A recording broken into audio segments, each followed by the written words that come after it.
Out with the old, in with the new. This is my latest purchase, a forged carbon and Alcantara steering wheel for the BMW F series vehicles. I previously had the leather one, which was nice, but this one is a little bit more fancy and I wanted to see how this feels on the vehicle.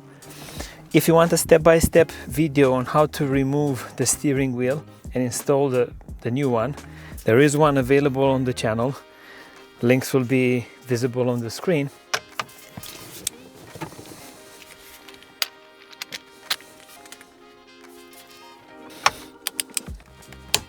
Looking nice on the vehicle.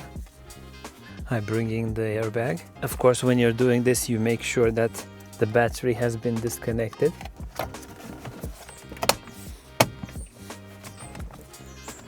Airbag is connected.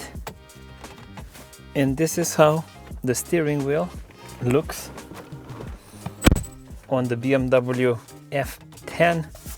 I will sort out any dirty things or any scratches and make it look like new. If you're interested in this type of product, the link will be available below. If you are interested on how to source a safe BMW airbag, there will be a special link below that will guide you to our very detailed step-by-step process of how to source these units. Thank you for watching and see you in the next one.